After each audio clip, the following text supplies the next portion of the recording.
Hello aspirants, SSC EDM series की इस fourth video में आप सभी का स्वागत है। पिछली 3 वीडियोस में 50-50 के हिसाब से 150 ईडीएम्स का रिवीजन मैं आपको करा चुका हूँ। गाइस, जैसा कि आप सब जानते हैं कि आने वाले 6 मंथ्स में एसएससी के सभी एग्ज़ाम्स होने वाले हैं, जिनमें इंग्लिश की एक बहुत बड़ी भूमिका रहेगी और इंग्लिश में ग्रामर और वोकैब दोनों का वेटेज लगभग सेम रहता है, बल्कि यूँ कहिए कि वोकैब का वेटेज ज़्यादा ही रहता है। तो इसी को ध्यान में रखते हुए मैं अब आपकी वोकैब के रिवीजन के लिए यह सीरीज़ बना रहा हूँ। सीजीएल का एग्ज़ाम तो काफ़ी पास है, तो ऑब्वियस सी बात है कि आपकी कोचिंग के नोट्स कंप्लीट हो चुके होंगे और आप प्रैक्टिस के लिए एक बेटर कंटेंट की तलाश कर रहे होंगे। तो मैं आपकी प्रैक्टिस के लिए यह वीडियो सीरीज़ लेकर आया हूँ, जिसमें कम से कम मैं आपको 1000 ईडियम्स स्टोरी से रिलेट करके कराऊँगा, जिसमें एसएससी के सारे प्रीवियस ईयर्स होंगे तथा अन्य कुछ इम्पोर्टेंट ईडियम्स भी होंगी। तो आशा करता हूँ कि आप इस ईडियम सीरीज़ का पूरा एडवांटेज लेंगे और मेरे साथ प्रैक्टिस करके अपनी इंग्लिश की तैयारी को और बेटर कर पाएंगे। तो चलिए शुरू करते हैं आज की ये वीडियो। इसमें जो 151 ये जो ईडियम है, इसमें आप क्या है, ये to have something up one sleeve. इसमें एक वर्ड है स्लीव। ये स्लीव क्या होता है? जो शर्ट होती है उसमें जो स्लीव होती है, ये उसकी बात इसमें यहाँ पर चल रही है। तो आप इसको ऐसे रिलेट करिए कि आपने देखा होगा जब स्कूल टाइम में छोटे बच्चे होते हैं तो वो एग्ज़ाम टाइम में चीटिंग लेकर जाते हैं, है ना। तो चीटिंग वो ऐसा तो है नहीं कि हाथ में ही दबा करके ले जाएंगे, क्योंकि वहाँ तो चेकिंग होती है। तो आपने भी या हमने तो बहुत किया है, ये आपने भी किया होगा कि चीटिंग वगैरह जो है वो स्लीव में रख के ले जाते थे जिससे पता ना चले। तो जो मोस्टली स्कूल में बैक बेंचर्स वगैरह होते हैं, ये स्लीव में कुछ ऐसा रखते हैं जो कि हम कह सकते हैं हैविंग ए सीक्रेट प्लान, गुप्त योजना। ठीक है, आप उसको उससे रिलेट कर सकते हैं, to have something up one sleeve. ठीक है, उसके बाद to put a spoke in one's wheel. अब इसमें 2 वर्ड देखिए, एक है स्पोक और एक है व्हील। व्हील क्या होता है? ये तो होता है पहिया, और स्पोक होता है जो साइकिल में, जो साइकिल का जो पहिया होता है उसमें जो छोटी छोटी बारीक रॉड टाइप लगी हुई होती है ना, उसको क्या बोलते हैं? स्पोक, है ना। तो आप इसको उसी से रिलेट कीजिए कि जैसे कोई साइकिल है वो चल रही है और आप अचानक से उसमें स्पोक उसके पहिए में डाल देते हैं तो वो रुक जाएगी, है ना। तो आप उसी से इसको रिलेट कीजिए कि टू हिंडर, किसी के काम में बाधा डालना, to put a spoke in one's wheel. ठीक है, उसके बाद आता है निप इन द बड। अब इसमें 2 वर्ड हैं, एक है निप और एक है बड। बड क्या होता है कि जो पेड़ों पर जो फूल आते हैं ना, तो फूल से पहले जो कली होती है उस कली को बोलते हैं बड। और ये जो निप होती है, ये हम जैसे नाखून से चुटकी काटते हैं ना, उसको बोलते हैं निप। तो अब इसको ऐसे रिलेट कीजिए कि जैसे कोई फूल है, फूल की कली है, तो उस कली को हमने पहले ही नाखून मार के चुटकी से उसको नष्ट कर दिया। वो क्या हुआ कि कली थी तो कली को ही हमने नष्ट कर दिया, वो फूल बन नहीं पाई। तो बस इसका वही मीनिंग आप निकालिए कि सिर उठाते ही कुचल देना किसी चीज़ को, या to stop something in the starting, यानी कि वो फूल बनने की स्टार्टिंग ही थी, कली थी, हमने उसको पहले ही नष्ट कर दिया। ठीक है, उसके बाद आता है 154 एट स्नेल्स पेस। अब देखिए इसमें एक वर्ड है स्नेल। ये स्नेल क्या होता है? ये पेड़ों के पत्तों पर छोटा सा एक कीट होता है, ये इंसेक्ट होता है जो कि कछुए से भी बहुत ही ज़्यादा स्लो स्पीड में चलता है। आप इसको गूगल करके भी देख सकते हैं स्नेल होता क्या है, इसकी इमेज में देख लेना। तो स्नेल स्पेस ये एक इंसेक्ट जो बहुत ही धीरे चलता है, और पेस क्या होता है? स्पीड, यानी कि स्नेल की स्पीड से कोई काम होना। तो ये क्या होगा? To do things very slowly, यानी बहुत धीमी गति से। ठीक है, इसके बाद आती है टू रन वन डाउन।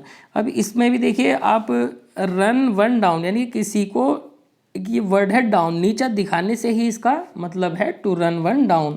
तो यानी कि टू डिस्परेज समवन, उसकी आलोचना करना या उसको नीचा दिखाना। ठीक है, उसके बाद आती है ये 156 बियर इन माइंड। अब देखिए इसमें वर्ड है बियर। बियर का हिंदी मीनिंग होता है किसी चीज़ को सहना, किसी बात को। बियर इन माइंड यानी कि दिमाग में किसी बात को सहना।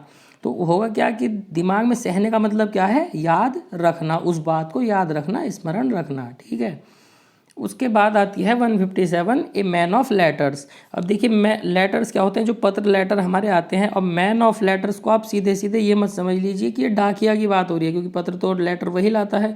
इसका मतलब आप ऐसे समझिए कि एक मैन है जो बहुत ही ज़्यादा लेटर्स लिख देता है, उससे कैसा भी आप लेटर लिखवा लीजिए। तो वो तो बहुत ही विद्वान होगा ना अपने आप में, तभी तो लेटर लिख देता है किसी भी तरह का। बस आप इसको उसी से रिलेट कीजिए, ठीक है। उसके बाद आती है to take someone to task. अब ये क्या है कि आज के टाइम में आपने देखा होगा कि लोग काम करने से बहुत ज़्यादा कतराते हैं, तो काम करते नहीं हैं। तो to take someone to task, उसको काम करने के लिए बोलने का मतलब क्या है, उसको ये लगता है कि यार ये आदमी तो मुझको डांट रहा है। या कोई भी सीनियर ऑफिसर जब उसका जूनियर काम नहीं करता तो उससे जब काम के बारे में जानकारी लेता है, to take someone to task, तो उसको डांटता है फिर यदि उसका काम ठीक से नहीं हुआ है। तो to take someone to task का मतलब होता है कि सामने वाला यही सोचता है कि मेरे को काम क्यों बोल दिया, मुझको इसका मतलब ये डांट रहा है। तो आप इसको उससे रिलेट कर लीजिए, ठीक है। उसके बाद आता है डंकीज ईयर। अब इसमें वर्ड है डंकी। डंकी क्या होता है, गधा होता है। अब इसमें आप ऐसे देखिए कि कोई आपका एक दोस्त है, वो आपसे कुछ पैसे मांग रहा है, ठीक है। तो वो आपको बोलेगा कि यार मेरे को कुछ पैसों की ज़रूरत है, आप थोड़े पैसे दे दो और मैं आपके पैसे 1 साल बाद वापस कर दूंगा, ठीक है। तो आपका जो दूसरा दोस्त है वो क्या बोलेगा, अरे यार ये खुद तो काम करता नहीं है, इतना बड़ा गधा है ये, तो इसका 1 साल भी पता नहीं कब आएगा वापस, ठीक है। ये गधा है और गधे का साल तो पता नहीं कब तक आएगा। तो डंकीज ईयर का मतलब क्या होगा, बहुत ही लंबा समय, ए लॉन्ग टाइम, ठीक है। उसके बाद 160 आता है एट स्टेक। अब इसमें स्टेक जो वर्ड है, आपने एक वर्ड सुना होगा स्टेक होल्डर। तो स्टेक होल्डर क्या होता है, जो जिसने शेयर खरीद रखे हो किसी भी चीज़ के, उसमें हिस्सा लिया हुआ हो, ठीक है। तो स्टेक क्या होता है, शेयर, ठीक है। अब शेयर खरीद लेना, अब शेयर क्या होता है कि शेयर अगर वापस आए तो डबल होकर भी आ जाता है, और ना आए तो सारा भी डूब जाता है, ठीक है। तो शेयर अपने आप में एक दांव होता है ना, तो बस वहीं से आप इसको रिलेट कीजिए कि इन डेंजर, दांव पर लगी हुई हो यदि कोई चीज़, एट स्टेक दांव पर लगा हुआ, ठीक है। उसके बाद आता है to play to the gallery. अब देखिए इसमें एक वर्ड है गैलरी। गैलरी से आपको सबसे पहले यही याद आता है कि मोबाइल में गैलरी होती है और गैलरी में फ़ोटो होते हैं। तो गैलरी के साथ खिलवाड़ करना, खिलवाड़ क्या मतलब, प्ले करना। तो गैलरी में आप लोग जो है, होता क्या है कि आप लोग अच्छे अच्छे ही फ़ोटो अपनी गैलरी में रखते हैं। और अच्छे फ़ोटो रखने का मतलब क्या होता है कि एक आडंबरपूर्ण आपका व्यवहार है, एग्जीग्रेट कर रहे हैं आप अपने आप को एक लोकप्रियता हासिल करने के लिए, पब्लिसिटी, ठीक है। तो ये आप उसी से रिलेट कर लीजिए, to play to the gallery, एक आडंबरपूर्ण व्यवहार करना, जो फोटो फिल्टर कह लीजिए या कुछ भी, अच्छे अच्छे फोटो उसमें रखना, तो आडंबरपूर्ण व्यवहार करना, ठीक है। उसके बाद आता है वेट बिहाइंड द ईयर्स। और वेट बिहाइंड द ईयर्स का आप इसको देखिए, एक वेट होता है, वेट को क्या बोलते हैं, गीला, हिंदी में बोलते हैं गीला, और ईयर्स। तो कान के पीछे क्या बोला, वेट बिहाइंड द ईयर्स। कान के पीछे गीला कब होगा, जब हमें पसीना आएगा। और पसीना कब आता है, जब हमें किसी काम का एक्सपीरियंस ना हो और हमसे उसके बारे में पूछ लिया जाए। जैसे कोई इंटरव्यू वगैरह होता है तो उसमें क्या होता है कि सामने वाले पर्सन को जो है पसीना आना स्टार्ट हो जाता है, यानी कि वो अनुभवहीन है, उसको उतना एक्सपीरियंस है नहीं, ठीक है। उसके बाद आता है सिटिंग ऑन द फैंस।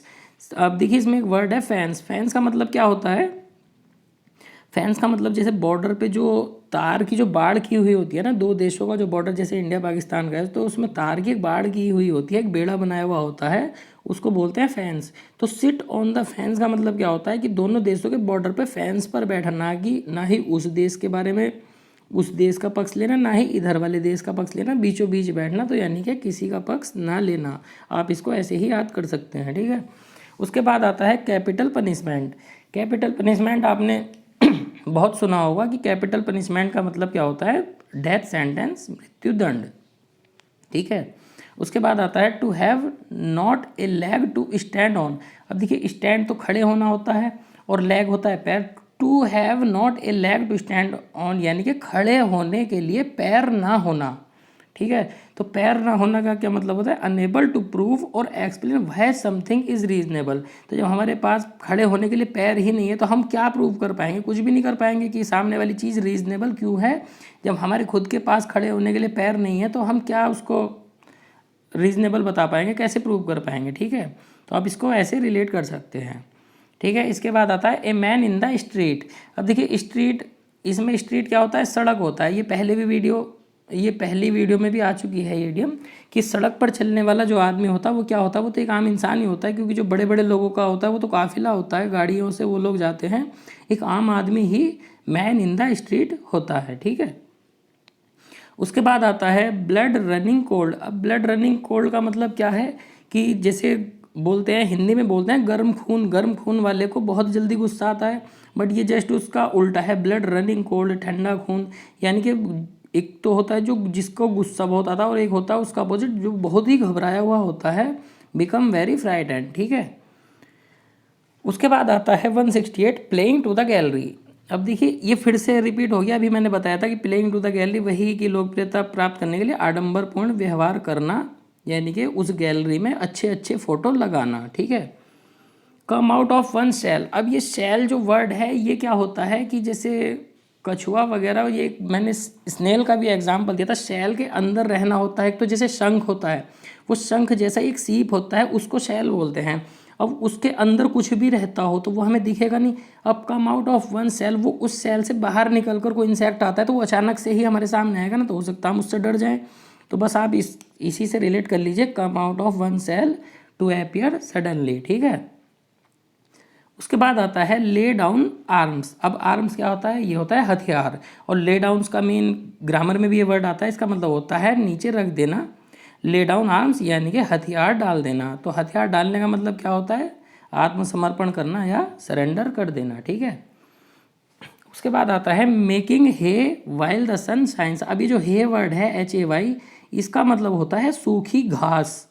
अब यानी कि इसका आप ऐसे समझिए कि सन शाइन्स यानी कि जब सूरज चमक रहा हो, जब अच्छी धूप निकली हुई हो, तब हम घास को सुखाना। तो इसका क्या होगा, अच्छे मौके का लाभ उठाना। जैसे ही सूरज निकलेगा, सामने सूर्य आएगा और धूप अच्छी होगी, तो हमने उसमें अपनी घास सुखा ली, ठीक है। तो ये क्या होगा, making hay while the sun shines, ठीक है।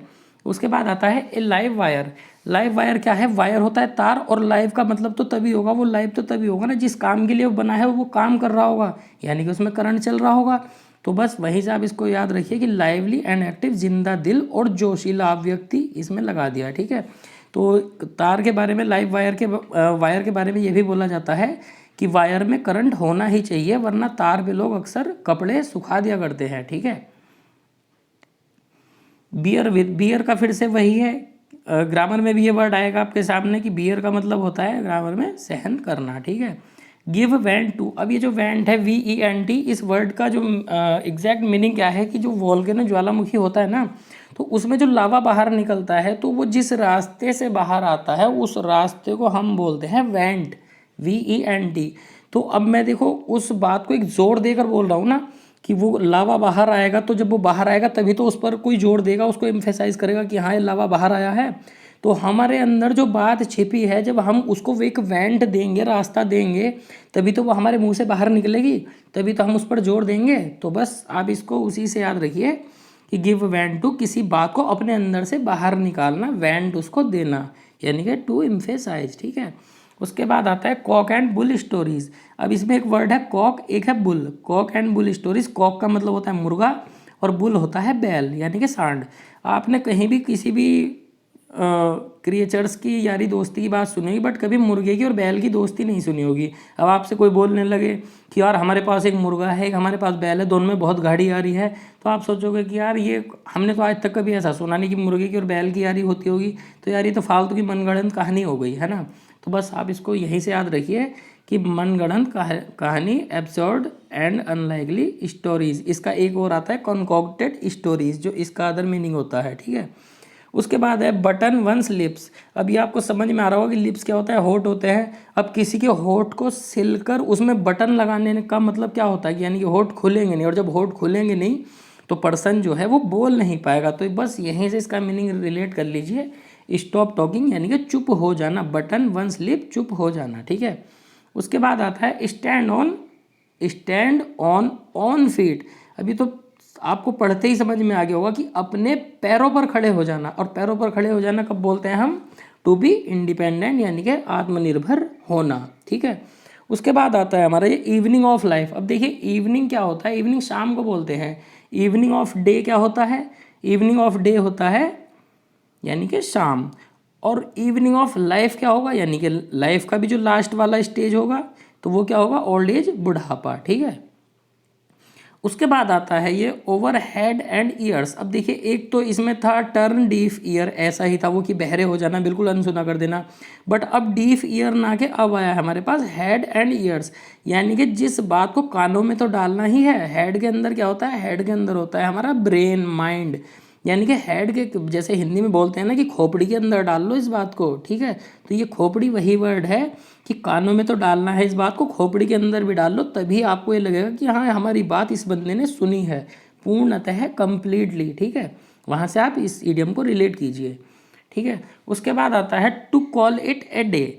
अब इसका आप ऐसे देखिए कि जैसे हम कोई स्टाफ हायर करते हैं तो उसका जो मोस्टली काम करने का टाइम होता है वो इंडिया में लगभग 8 घंटे ही होता है ना। तो 8 घंटे के लिए हमने जैसे किसी को हायर किया तो वो शाम को 5 या 5:30 बजे क्या बोल देगा कि भाई मेरा आज का दिन तो हो चुका है, और अगर इसके बाद आप कुछ काम मुझसे कराते हो तो मैं उसका एक्स्ट्रा चार्ज करूँगा या मैं अपना ओवर टाइम लूँगा। तो वो क्या कहेगा, वो कहेगा कॉल इट ए डे, कि आज का दिन मेरा पूरा हो चुका है, और वो कार्य रोक देगा। टू स्टॉप डूइंग समथिंग, उसके बाद अगर काम कराना है तो आपको एक्स्ट्रा चार्ज देना होगा, ठीक है। टू पुट अप विद, ये फिर आपने ये ग्रामर में भी आप कई बार पढ़ेंगे। To put up with, put up with का मतलब क्या होता है, टू टॉलरेट, सहन करना, ठीक है। उसके बाद आता है ये स्ट्रेन एवरी नर्व। अब स्ट्रेन जो वर्ड है ये होता है स्ट्रेस देना, यानी कि जैसे हम बोलते हैं ना कि हिंदी में बोलते हैं नसों में सूजन आ जाना, माइंड में। तो ये नर्व क्या होता है, ये नसें होती है हमारी, स्ट्रेन उसमें स्ट्रेस आना, यानी कि नस नस पे स्ट्रेस डाल देना, अपनी खून पसीना एक कर देना। जब हम बहुत ज़्यादा हार्डवर्क करेंगे तभी तो हम कहेंगे कि उसने अपनी नस नस पर हार्डवर्क कर रखा है, ठीक है। उसके बाद आता है कि ह्यूमन सर्विस। ह्यूमन सर्विस को आप ऐसे देखिए कि इसमें वर्ड है ह्यूमन। अब हनी सिंह बोलता है ना यो, तो यो मैन को आप उसी से रिलेट करके देखिए कि यो मैन आपका अपना आदमी कोई, अब आपका अपना आदमी जो सर्विस देगा तो वो तो सोशल वर्क ही करेगा ना, आपके लिए सामाजिक कार्य करेगा, एक उत्कृष्ट कार्य करेगा। तो ह्यूमन सर्विस को आप सोशल वर्क, उत्कृष्ट कार्य, उससे रिलेट कर सकते हैं, ठीक है। उसके बाद आता है हमारा टू टेक टू हार्ट्स। अब देखिए टू टेक टू हार्ट्स आपने कई बार सुना होगा, कोई भी जैसा आपका दोस्त भी बोल देता है कि यार दिल पर मत लेना, यार दिल पर मत लेना। दिल पर लेना क्या होता है कि हमें उसकी सामने वाले की कोई बात बुरी लग गई है, हमने उसको दिल से लगा लिया है, तो हम उस बात पर दुख प्रकट कर रहे हैं। तो वही इसका इंग्लिश मीनिंग है टू ग्रीव ओवर, किसी बात को दिल से लगाने ना, उस पर दुख प्रकट करना, ठीक है। टू टेक टू हार्ट्स, ठीक है। उसके बाद आता है इन ए नट शेल। अब नट शेल को आप मूंगफली के छिलके से रिलेट करिए, ठीक है। मूंगफली का छिलका कितना छोटा होता है, वो एक, उसको आप ऐसे देख लीजिए कि अगर हम उसको खोलते हैं तो एक संदूक टाइप का ही वो बन जाता है ना, बहुत ही छोटा। तो वहीं से आप इसको रिलेट करिए मूंगफली के छिलके से, कि किसी बात को अगर हम उस मूंगफली के छिलके तक छोटा कर दें तो बस वही ब्रीफली एंड कंसाइजली, संक्षेप में, ठीक है। To move heaven and earth. अब इसमें हेवन क्या होता है, हेवन होता है इसमें स्वर्ग, और अर्थ होता है धरती।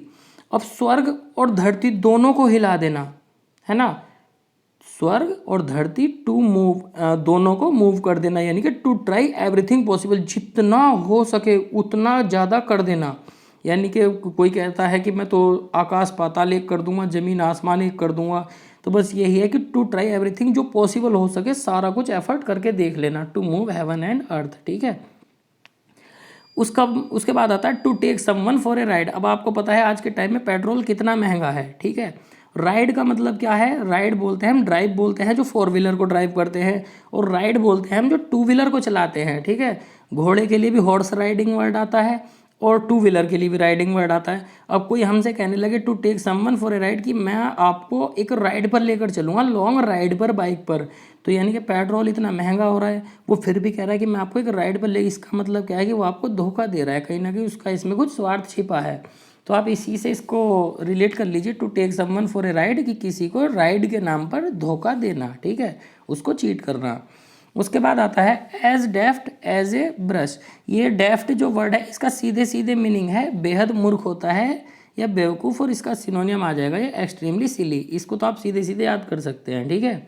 उसके बाद आता है ए डैम्प स्क्विब। अब इसमें ये डैम्प जो है, डैम्प का मीनिंग क्या होता है, डैम्प का मीनिंग होता है इसको बोलते हैं गीला, ठीक है।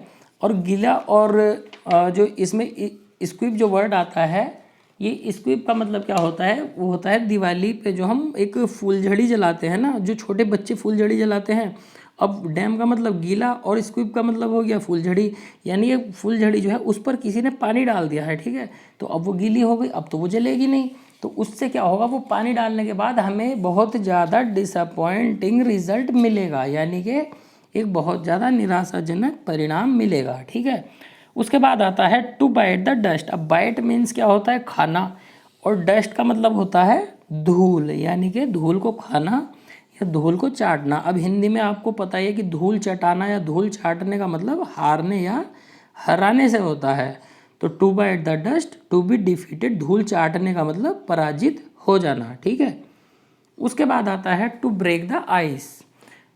टू ब्रेक द आइस, अब इसमें क्या होता है, आइस जो होता है वो अपने आप में एक बहुत ही शांत होता है, वो अगर कहीं से फिसलेगी तो भी आवाज़ नहीं आएगी। तो जब वो बहुत ही शांत है और हम उसी को फिर तोड़ते हैं, तो उस शांति वाली चीज़ को हम जब तोड़ते हैं तो उससे तब आवाज़ आएगी, है ना। तो चुप, जो वो चुप थी कि अगर कहीं से स्लाइड भी कर गई तो भी आवाज़ नहीं आएगी, इतनी ज़्यादा स्लिपरी होती है ना स्लाइड, वो जो आइस होती है, तो हम उसको तोड़ते हैं तब आवाज़ आती है, जब हम किसी चीज़ से उसको तोड़ते हैं, ठीक है।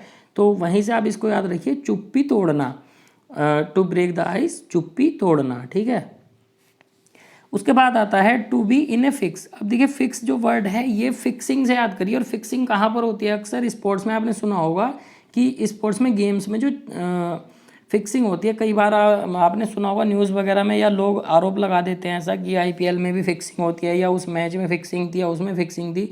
तो फिक्सिंग का मतलब क्या होता है कि सट्टा लगाना, और सट्टा कोई बंदा जब लगाता है, कोई पर्सन लगाता है, तो वो खुद भी बहुत ही एक डिफ़िकल्ट सिचुएशन में होता है कि यार मेरा पैसा डूब ना जाए, और अगर ये डूब गया तो मैं मुसीबत में आ जाऊंगा। तो अगर वो सट्टे में फंस गया, to be in a fix, तो वो एक मुसीबत में आ जाएगा, वहाँ से आप इसको रिलेट कर सकते हैं, ठीक है।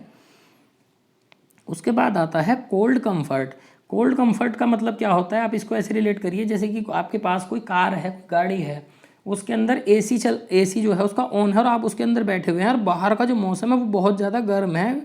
तो आपको जब गाड़ी में अंदर एसी ऑन होगा तो आपको क्या लगेगा, अरे यार आज का मौसम तो बहुत ठंडा है, यहाँ पे तो मौज ही मौज है। और जबकि रियल में हो क्या रहा होगा कि बाहर बहुत ज़्यादा गर्मी है, और आप उस एसी वाली कार में बैठ के खुद को कह रहे हो कि आज का मौसम बहुत ही ठंडा है। तो ये आप अपने आप को एक झूठी तसल्ली दे रहे हो, जबकि रियलिटी वो नहीं है, रियलिटी में बहुत ज़्यादा गर्मी है बाहर, बट आप एक झूठी तसल्ली दे रहे हो एक कोल्ड कंफर्ट में बैठने के बाद, ठीक है। तो जो कोल्ड कंफर्ट है एसी वाली जो वो गाड़ी है, उससे आप इसको याद रखिए कि ये झूठी तसल्ली आप अपने आप को दे रहे हो, ठीक है। उसके बाद टू कीप इन एबियंस, ये जो एबियंस वर्ड है इसका मतलब एक तो होता है ठहराव, और एक होता है इसका दुविधा, यानी कि डायलेमा बोलते हैं जिस वर्ड को। तो ये डायलेमा वाला वर्ड यहाँ पर यूज़ किया गया है, दुविधा वाला, कि किसी को डायलेमा में रखना, इन ए स्टेट ऑफ सस्पेंशन, संदेह में रखना, टू कीप इन एबियंस, ठीक है। उसके बाद आता है टू फैदर वंस नेस्ट। अब इसमें देखिए दो वर्ड, एक फैदर है जिसका मतलब होता है पंख, और एक आता है नेस्ट जिसका मतलब होता है घोंसला। अपने घोंसले में ही बार बार पंख लगाए जाना, यानी कि किसी की मजबूरी का फ़ायदा उठाना या जो भी करना, और अपने स्वार्थ की पूर्ति करना, अपने ही घोंसले में बार बार पंख लगाए जाना, ठीक है। तो to make oneself rich, अपने आप को और ज़्यादा अमीर बना लेना, अपने स्वार्थ की पूर्ति करना, टू फैदर वंस नेस्ट, ठीक है। उसके बाद आता है draw a blank. Draw a blank का मतलब क्या होगा, देखिए ब्लैंक क्या है कि आपने वर्ड सुना होगा कि फिल इन द ब्लैंक्स, तो ये आप उसी से रिलेट कीजिए कि एक ड्रॉ का मतलब होता है लाइन खींचना। तो ड्रॉ ए ब्लैंक यानी कि अपने माइंड में कुछ भी नहीं होना, किसी से कोई भी फेवर नहीं मिलना, सब कुछ ब्लैंक हो जाना। तो फाइंड नो फेवर, असफल हो जाना, क्योंकि ब्लैंक तो वही व्यक्ति होगा ना कि जो अपनी लाइफ में खुद से ही असफल होगा, उसे किसी का फेवर ना मिला हो, तो वो तो ब्लैंक ही रहेगा, ठीक है। उसके बाद आती है 197 to show a clean pair of heels. इसमें क्या होता है, क्लीन पेयर ऑफ हील्स का मतलब क्या है कि देखिए हमारे दो पैर होते हैं तो दो ही हील्स होती हैं, जो एड़ियाँ हमारी होती हैं। तो अब क्लीन पेयर ऑफ हील्स का मतलब क्या होता है कि अपराधी वगैरह को हम जैसे बेड़ियों से जकड़ कर रखते हैं, उसको बांध कर रखते हैं, और अगर हमने उसकी एड़ियों में से जो हम बेड़ियाँ लोहे की डाल कर रखते हैं, आपने फिल्मों में देखा होगा, अगर हमने वो खोल दी तो उसकी जो पैर हैं वो क्लीन हो जाएंगे, यानी कि फिर तो उसमें कुछ बंधा हुआ ही नहीं है। तो अगर हमने किसी अपराधी की जो हथकड़ी, मतलब जो पैरों में डली हुई होती है, बेड़ियाँ जो होती हैं, अगर हमने उसको खोल दिया उसके पैरों में से, तो वो तो भाग जाएगा। बस वहीं से आप इसको रिलेट कीजिए। To show a clean pair of heels, अगर हमने उसकी एड़ियाँ दिखा दी कि भाई अब तू आज़ाद है, हमने तुझे खोल दिया है, तो वो भाग ही जाएगा फिर तो। टू एस्केप, रन अवे, भाग जाना, ठीक है। उसके बाद आता है ये to drop in a bucket. अब देखिए बकेट क्या होता है, ये होता है बाल्टी। अब ड्रॉप क्या होती है, पानी की एक बूंद। अब बकेट में तो यार कई लीटर पानी आ सकता है, 8 से 10 लीटर पानी उसमें आ ही जाता है। आप उसमें सिर्फ एक ड्रॉप डाल रहे हो तो वो तो ड्रॉप उसमें दिखेगी नहीं कहीं भी। तो और हिंदी में यही ईडियम एक होता है, ऊँट के मुंह में जीरा। तो ये वही ईडियम है, ए ड्रॉप इन ए बकेट की, क्योंकि बूंद तो उसमें दिखेगी नहीं और ऊँट के मुंह में जीरा दिखेगा नहीं, क्योंकि ऊँट भी बहुत बड़ा होता है, जीरा बहुत ज़्यादा बारीक होता है। तो ये वही ईडियम है, ए ड्रॉप इन ए बकेट, ऊँट के मुंह में जीरा, ठीक है। ये फिर से एक ईडियम रिपीट होगी। To strain every nerve, nerve होती है हमारी नसें जो होती हैं बॉडी में, और स्ट्रेन होता है उन पर स्ट्रेस डालना, कि हर नस पे स्ट्रेस डालना मतलब है कि बहुत ज़्यादा कठिन परिश्रम करना, खून पसीना एक कर देना, ठीक है। उसके बाद आता है पुट अप द शटर्स, यानी कि शटर डाल देना। पुट अप यानी कि सामने से शटर हमें दिख रहा है, तो इसका मतलब क्या है कि शटर बंद है।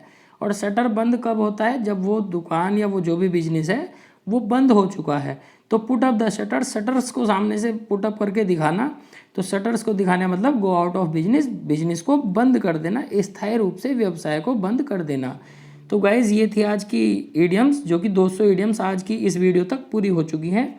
एक लाइन आपके लिए है, वही इंसान रिकॉर्ड तोड़ता है जिसकी रगों में खून नहीं जुनून दौड़ता है, जिसकी रगों में खून नहीं जुनून दौड़ता है। तो आप भी अपने एग्जाम के लिए जैसे जुनून अपने अंदर भरे बैठे हैं, दिन रात आप लोग मेहनत कर रहे हैं, तो बस वही इंसान रिकॉर्ड तोड़ता है। आप भी एक ना एक दिन रिकॉर्ड जरूर तोड़ोगे, ठीक है। तो गाइज ये आज की 200 ईडियम्स आज के पार्ट 4 तक मैंने कंप्लीट करा दी हैं। और ये जो PDF मैंने बनाई हुई है ये SSC के प्रीवियस ईयर से ही मैंने बनाई है, और मैं 1000 ईडियम्स को 50-50 करके आप लोगों के सामने 20 पार्ट में ये आने वाले 15 से 20 दिन में कंप्लीट ऐसे ही एक एक वीडियो करके कंप्लीट कर दूंगा। और इसकी जो ये PDF है ये मेरे टेलीग्राम SSC विद अनमोल, जैसे ये चैनल का नाम है SSC विद अनमोल, जब आप टेलीग्राम पर सर्च करेंगे तो आपको यही सारी PDF मैंने लिस्ट से वहीं पर डाल रखी है 50-50 ईडियम्स की। तो आप ऐसा कर सकते हैं कि ये सारी PDF वहाँ से डाउनलोड करके और इसका प्रिंट निकलवा सकते हैं, ठीक है। और प्रिंट निकालने के बाद जो फिजिकल कॉपी, जो हार्ड कॉपी आपके हाथ में आएगी, तो जैसे स्टोरी से मैं रिलेट करता हूँ आप भी सेम करिए। हो सकता है आपके पास मुझसे भी अच्छी कोई स्टोरी, कुछ ऐसा ट्रिक हो जिससे आप उस ईडियम को याद रख पाते हो, तो आप मेरा भी देखिए और अपना भी देखिए। और इन सारे ईडियम्स की फिजिकल कॉपी निकालने के बाद आप पेन से उसके ऊपर मार्किंग कर लीजिए कि अपने ही तौर से जैसे उसको आप याद रख सकते हैं वैसा आप करिए। और 1000 ईडियम्स जो मैं ये आपको प्रोवाइड करा दूँगा, आप इन सब की PDF के ऊपर लिखने के बाद अपना इनको बार बार रिवाइज़ कर सकते हैं। और आपको खुद से रिवाइज़ करने में प्रॉब्लम आ रही है तो आप इसकी जो मेरी वीडियो है उसकी प्लेबैक स्पीड बढ़ा करके इसका रिवीजन कर सकते हैं। तो चलिए गाइज मिलते हैं फिर से आपसे मिलते हैं नेक्स्ट वीडियो में, जो कि हमारा पार्ट 5 होगा और 200 के बाद की ईडियम्स उसमें आएंगी, ठीक है गाइज। तब तक के लिए बाय बाय।